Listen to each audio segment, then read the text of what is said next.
Well, you might remember that a couple of weeks ago we had some fun over the subject, falling asleep at inopportune moments. I mean, and I don't care how spiritual you think you are, everyone has battled sleepiness in church.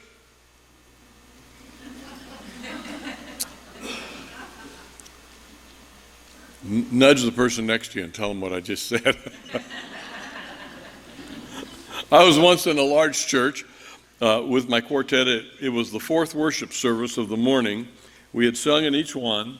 I was standing with the rest of the congregation during praise music, and we were into one of those rather slow, reverent, repetitive choruses. And the next thing I knew, my knees buckled, and I would have ended up on the floor if I had not been holding onto the front pew with my elbows locked. So embarrassing. But everyone has dozed off at the wrong time. We looked at famous people in famous places that do it. And of course, the best are the kids, right? The children, they can fall asleep, not only any place, but in any position. Oh, by the way, they're not embarrassed. No big deal. Do you realize that you and I might even nod off if Jesus himself were present and asked us to stay alert and to keep watch while he just went over a few feet and prayed? He says it in the passage we're looking at, the spirit's willing, but the flesh, it's so weak. And we could do that just like the disciples did that in this passage that we began a couple of weeks ago in the book of Mark, the 14th chapter. It starts in the 32nd verse. They went to a place called Gethsemane, and Jesus said to his disciples, "Sit here while I pray." He took Peter, James, and John along with him, and he began to be deeply distressed and troubled. "My soul is overwhelmed with sorrow to the point of death," he said to them. "Stay here and keep watch." Going a little farther, he fell to the ground and prayed that if possible the hour might pass from him. "Abba, Father," he said, "everything is possible for you. Take this cup from me. Yet not what I will, but what you will." And then he returned to his disciples and found them sleeping. "Simon," he said to Peter, "are you asleep? Couldn't you keep watch for 1 hour? Watch and pray, so that you will not fall into temptation. The spirit is willing, but the flesh is weak." Once more he went away, prayed the same thing. When he came back, he again found them sleeping because their eyes were heavy. They did not know what to say to him. Returning the third time, he said to them, "Are you still sleeping and resting? Enough! The hour has come. Look, the Son of Man is delivered into the hands of sinners. Rise, let us go. Here comes my betrayer." There are lessons in this passage, as there are in every passage of Scripture. In this case, some wonderful lessons in prayer. I see here 3 very specific ascending levels of prayer that are demonstrated by Jesus himself. Do you see him here? Because if you do, you can pray like Jesus. We can pray like Jesus. Well, what are the levels? You start at, and this is where we were last week and we looked at this one, you start at the need level. And at the need level, the emphasis, we said, is on request. And what was Jesus' request? Let this cup, let this hour pass from me. Amazing request on his part. knowing that this is exactly why he came. But the emphasis is on not only request, but when you're at this need level, it's also emphasizing feelings. He fell to the ground, deeply distressed and troubled, overwhelmed with sorrow to the point of death. Those words are just full of feelings, the feelings of the Lord. That's why I said early on in this message, I said, I almost feel like I'm intruding on Jesus' most intimate moments with the Father.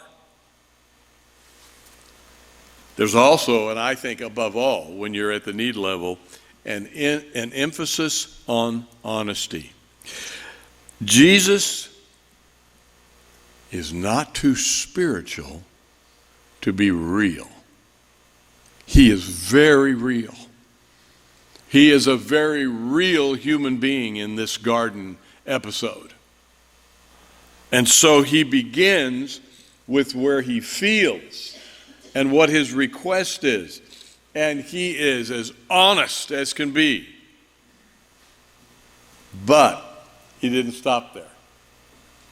He moved to the second level. And the second level is confidence. He moved to the confidence level. See if you don't hear that in this early part of verse 36. Abba, Father, he said, everything is possible for you. Do you hear the confidence? I hear, first of all, a confidence in his relationship with his Father. I hear confidence in the fact that he knows the Father loves him. How do I know that? He calls him Father. Oh, and what else does he call him in this passage? Abba. You know, you've been through some lessons, I'm sure. That's the old Hebrew word that would be translated in our language, daddy. That's that endearing term that a child cries out when they are struggling.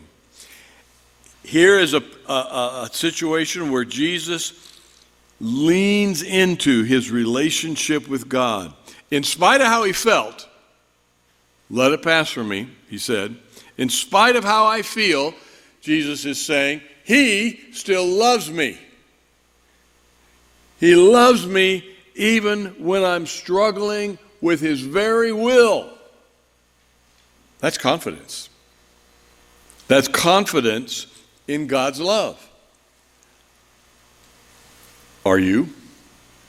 Are you able to lean into your relationship with the Father? In fact, when you pray, how often do you actually call him Father?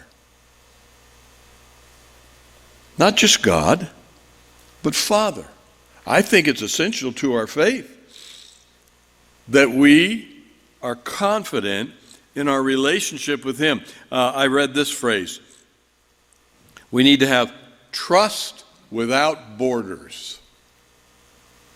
Trust without borders. Confidence in his love. And then, of course, in this 36th verse, confident in his power. He says, and we just read it, everything is possible for you. Now, can you pick up on some growth here even in the faith of Jesus? Because in verse 35, he says, if this is possible, if it is possible. But then in 36, he says, of course, everything is possible. His confidence is growing. His trust is getting stronger. We have to come to this point.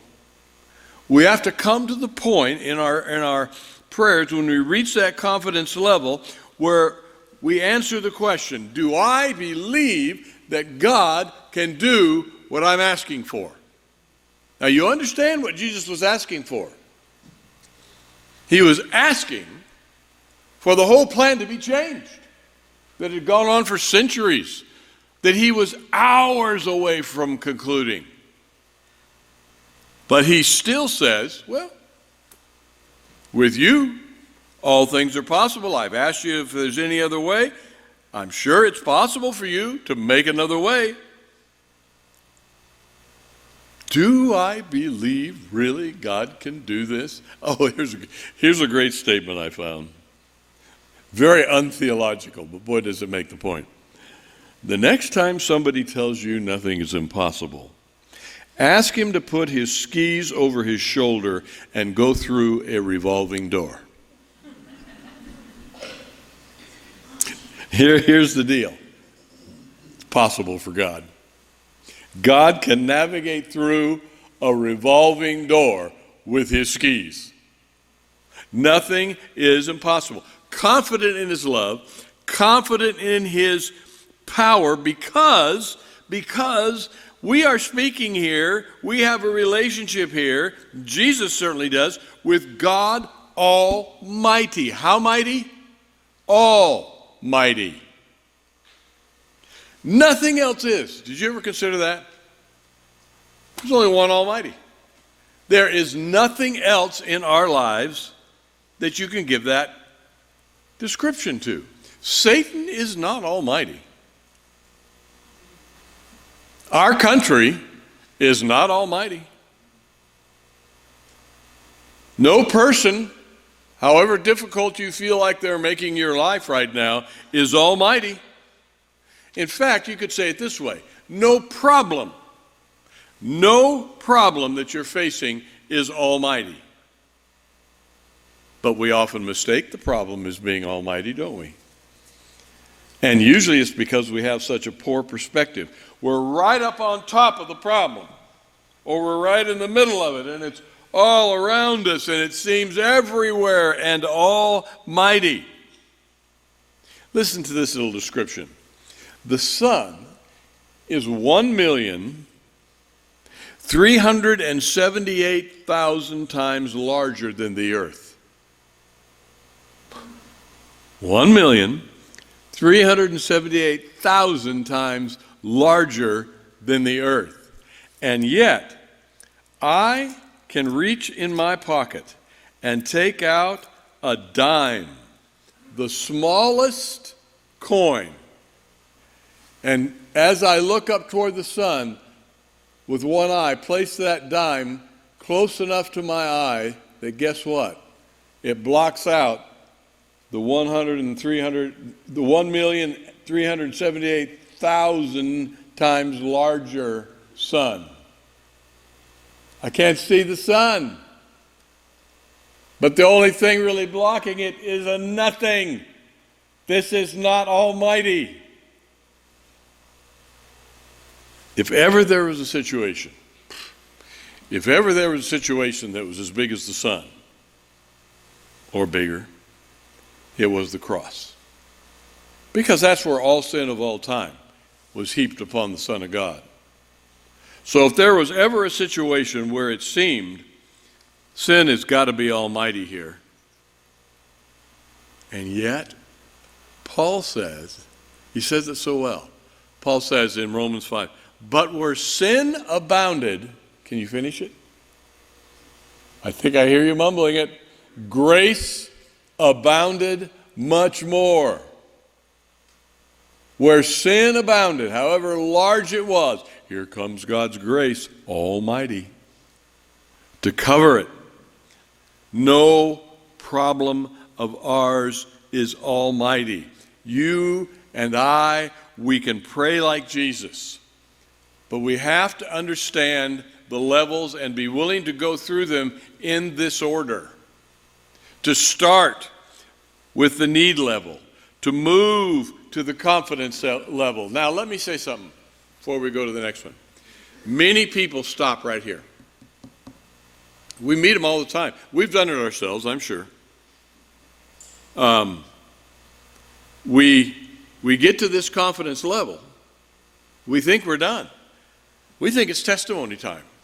It's time to go tell everybody, boy, I had this big problem, but my big God solved it for me. And he did just exactly what I asked him to do. He's so wonderful and so powerful that he just took my request and he answered it 100% as I asked. Now, don't stop at that level, because I'm so thankful Jesus did not. What if Jesus had stopped at that level? Because that's the level where he said, well, you can do this, God. All things are possible for you. You can do this. Find a way. Instead, he went to the top level. You see, you start with the need, you move to confidence, but you finally arrive at the submission level. And it's again, still in that all-important 36th verse that we've been looking at. It's the last part where he says, take this cup from me, period. And then he says this, yet not what I will, but what you will. That is the submission level. Not my will, your will. Some would call this a cop-out. Oh, sure. You pray your prayers and you say, oh, but if it's not your will, God, that's okay. Well, if that's the way you're saying it flippantly, maybe it is. You do need to be upbraided about that. But if this is the level of submission that you see in Jesus here, you have reached the pinnacle. Not my will. In years, what was Jesus at this point? 30? At the most, maybe 33 years old? And he had already accomplished, if you were just counting years, he'd already accomplished what God wanted him to do. We're only talking about a couple of days here on earth that are left. Just a slight change, Lord. Just a slight change. I like what the Message reads in this passage. He prayed for a way out.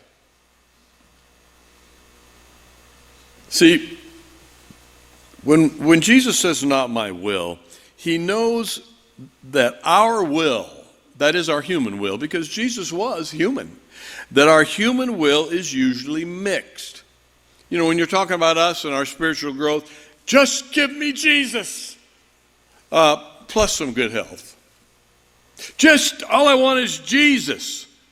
But I'd also like an understanding wife and husband. Just give me a perfect family along with Jesus. All I need is Jesus and a well-paying job. Or if it's not Jesus plus, it's Jesus minus. All I need is Jesus, minus any persecution. All I need is Jesus, minus any humiliation in front of others. Jesus is all I need, minus those trips to Africa.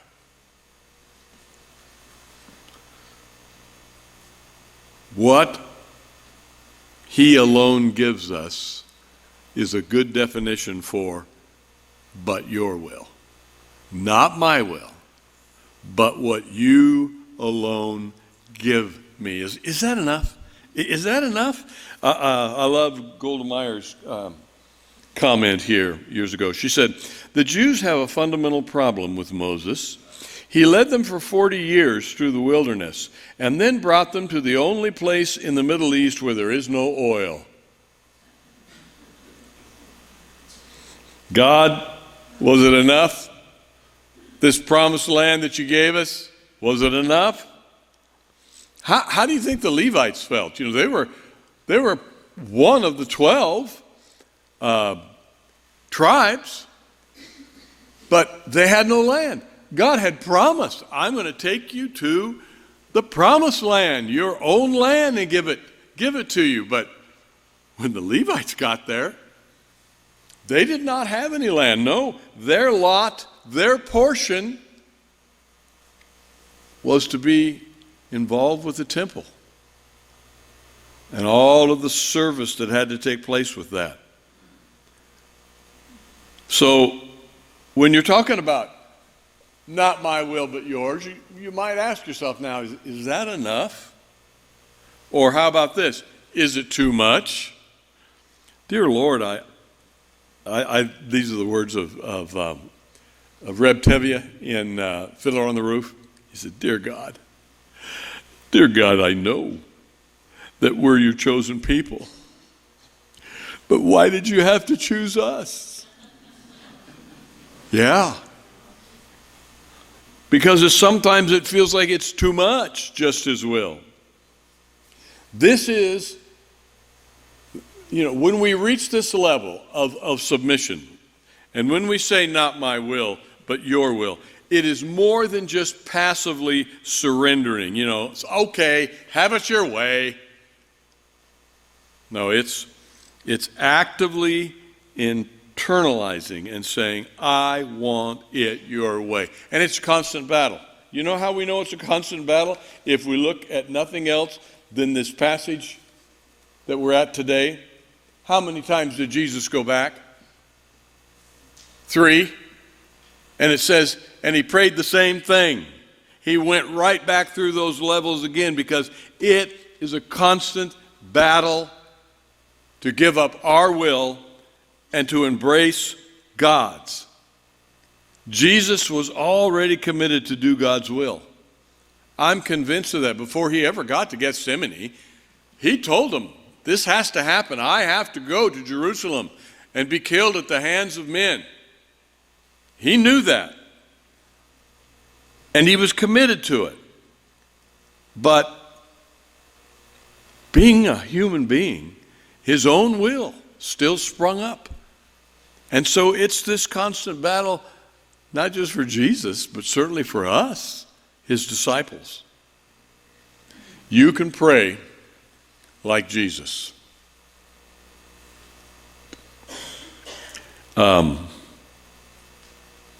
Listen to these words from Fred Craddock.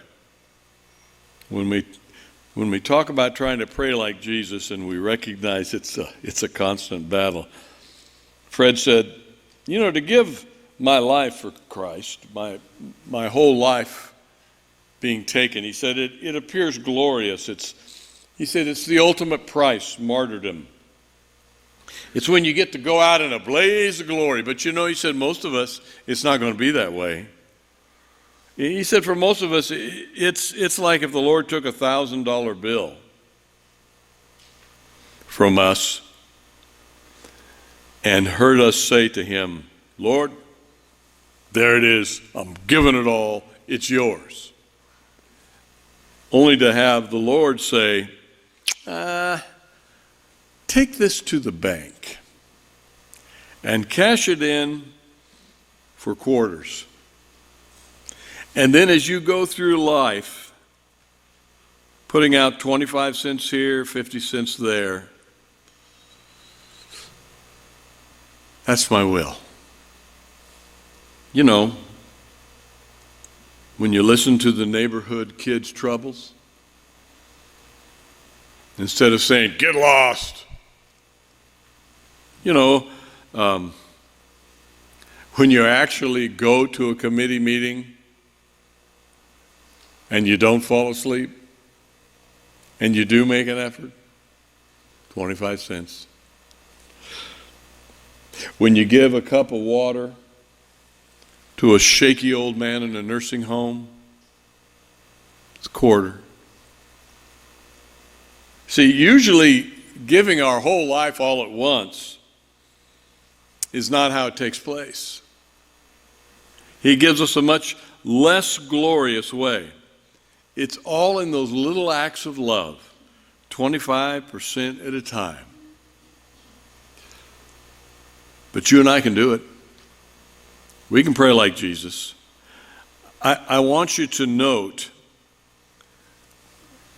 the difference as this is reviewed behind me, that I put need at the bottom. I know we've said need is number 1 and confidence is number 2, but really it's a stairway. And your first step is that need area. And when you've been honest enough to get through that, then you move to the confidence level. I believe you can do this, God. I really do. And then finally you reach the top, the level of submission. Somebody said it this way: the time is long overdue for us to quit saying our prayers and start praying.